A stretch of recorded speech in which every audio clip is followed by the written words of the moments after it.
बीच बाटोमा रहेको यो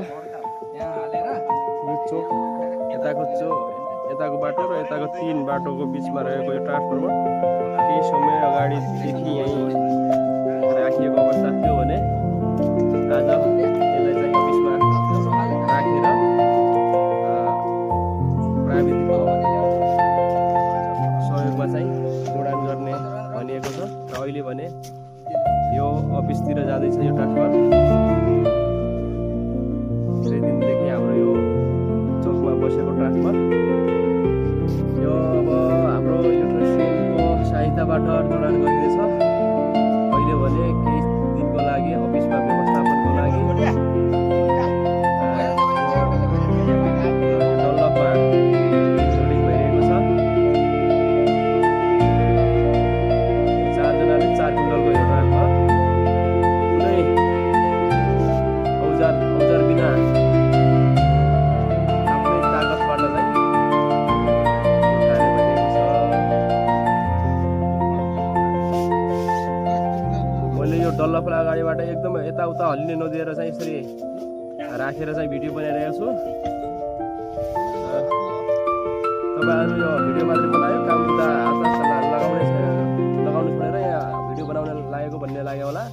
मैले चाहिँ डल्ल भन्ने यताउता कहीँ पनि हल्लिनु दिएको छैन। कटानपुर ग्रामीण विद्युत सहकारी संस्थाको अफिसमा एउटा जाँदैछ। यो चोकमा चाहिँ धेरै दिनसम्म चाहिँ रह्यो र अब चाहिँ यो व्यवस्थापनको लागि अफिसमा जाँदैछ र केही दिनपछि हाम्रो प्राविधिक सहयोगमा चाहिँ यो जोडान हुनेछ। हाम्रो यो लोड गाउँलाई लोड धेरै भयो भनेर चाहिँ ट्रान्सफर हामीले माग गरेका थियौँ। यो ट्रान्सफर चाहिँ फाइनली पुगिसकेको छ। फाइनली गाइज हामी श्री कटानपुर ग्रामीण विद्युत सहकारीको अफिसमा आइसकेका छौँ। फाइनली हामी कटानपुर ग्रामीण संस्थाको भित्रको अफिसमा प्रवेश गरिरहेका छौँ। यहाँ देख्न सक्नुहुन्छ भित्र हाम्रो भित्र अफिस चाहिँ कस्तो छ। हामी सबै संस्कृति हामीले परम्परालाई हामीले सम्मान गरेका छौँ। हेर्न सक्नुहुनेछ यहाँ पनि यस्तो छ। यो भनेको तपाईँ सुदूरपश्चिमकै यो पुतला नाच हो भने यता पनि छलिया नाच, तपाईँ छलिया नाच हेर्न सक्नुहुनेछ। अनि हामी सबै संस्कृतिलाई पनि हामी जोगेर्ना गर्दै यो यहाँ हाम्रो यो देख्न सक्नुहुन्छ। यो चाहिँ हाम्रो पदाधिकारीहरूको चाहिँ नामहरू छ।